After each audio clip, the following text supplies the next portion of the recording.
everyone, it's Claire, your guide from the Planning Guide. Today we're talking about secret things or things you probably didn't know about Disneyland Paris. I've got my top 10 that I want to share with you, and hopefully it helps you plan for an even smoother Disneyland Paris holiday. Let's go take a look. So number 10 is that there is a dragon under the castle that you can go and see. Where this comes from is we need to think about whose castle is in Paris. It's Aurora's, it's Sleeping Beauty castle. And of course in the story, Maleficent towards the end turns herself into a dragon, and that's why the dragon is underneath the castle. It is in chains, don't worry, it can't get out, it can't escape, it's not going to start climbing up, but it is a brilliant attraction to go and see. As you walk in, it's quite dark, so if you've got little ones that aren't too keen, just, manage their expectations as you walk in. But there are green lights, it is quite smoky, the dragon does wake up, and it is good fun. The dragon also appears in Disney Stars on Parade. It's Maleficent as the kind of steampunk dragon that's in there. A lot of people haven't realised that that's the same dragon. It's just in a different style, and of course you can see Philip battling it throughout the parade. The next thing people don't know about Disneyland Paris is how much walking is involved. You will walk miles on your Disney holiday, so it's a good idea to get your steps in ahead of time. Number 8 is the sounds on Main Street. So if you take your time and walk down Main Street and really listen, you're going to hear things going on in the flats and the little spaces above the shops. You're going to hear things like telephone calls, piano lessons, a man brushing his teeth. It's all things to help get you into that Main Street mode, and it's just so much fun to go and listen to all of them. So next time you're on Main Street, have a listen. Number 7 is a hidden attraction. It's not really supposed to be hidden, it's just not that many people know where it is. So if you go down Liberty Arcade, before you get to the bathroom area, you will see a curtain. Behind that curtain is an attraction. It's linked to where it is, the Liberty Arcade, and it's a display of the inauguration of the Statue of Liberty. Really worth a look while you're going down there. If you've cut through there to get away from the crowds on Main Street, just nip in and have a look. Really worth seeing. Number 6 is the castle, particularly the little golden snails on the turrets. Don't believe me, next time you're there, go and have a look. I've been visiting Disney for about 3 years before I realised that they were snails. The way they fit into the backstory of the castle is that they are snails trying to escape the castle chef, which I also love. But they are not little filigrees or anything like that, they are snails, so have a look.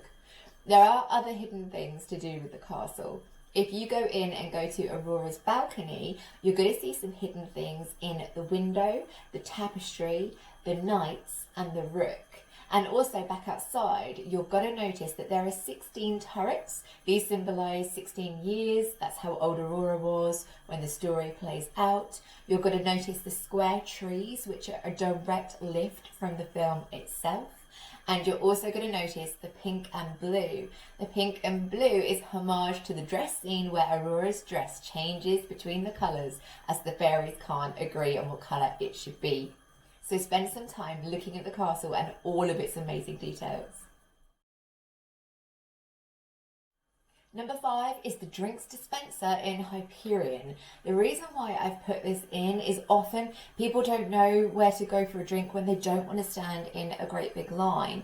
And Hyperion offer these great vending machines where you can go and get a drink, but where they're placed is a little bit hidden. So go in, get yourself a drink to either warm up or cool down. It's just a great spot for having a relax. Okay, the next secret is connected to an old secret that got revealed that's no longer any use to you, but my new secret is. Sounds confusing? It's not. Let me break it down. There used to be a spot called the Secret Character Spot. It was right outside the character dining restaurant, Auberge de Cendrillon, Cinderella's restaurant, by her carriage. And if you waited there as characters went on and off the castle stage, you could see so many characters in one go, and also the characters used it to go into the restaurant itself. Of course, with the times we're living in at the minute, no shows on the castle stage, no character dining, although it is rumoured that that is going to be changing really soon. So if that spot isn't the secret anymore and it's not really any good for us right now, what can you do about the characters? Well, the secret is actually to go to the ones that are advertised. A lot of people still think that the character meets are going to be really long. Even if the line looks long, it won't be because of the way it's been developed by Disney. It's now a selfie spot. So when you go up, you're going for a quick interaction, you're going for a photograph. There's no autograph, there's no hug, so the time is much reduced.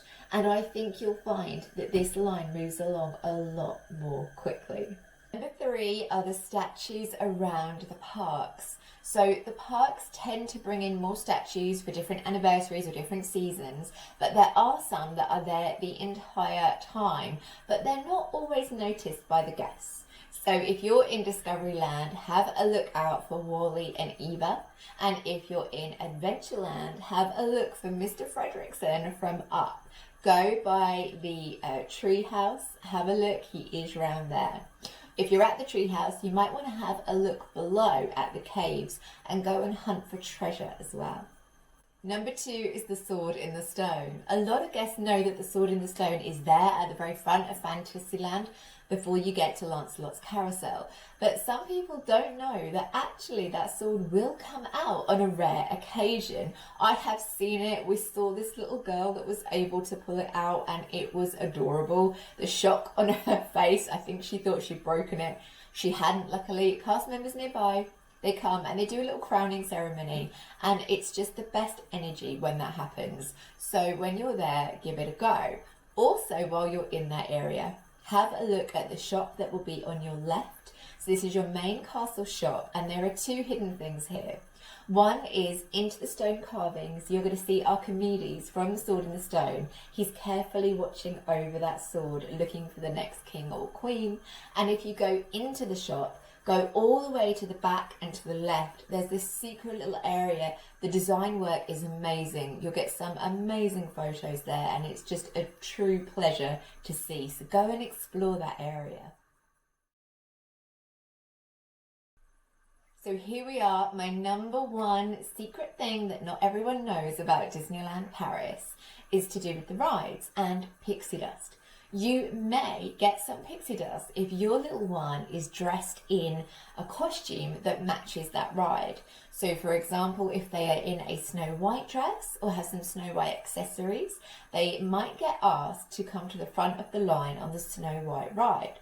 If you are in a Wendy outfit or Peter Pan, you might get to the front of Peter Pan's flight. Now, this is pixie dust. It is not guaranteed, and it's at cast member discretion. You can't ask for it. It has to be given.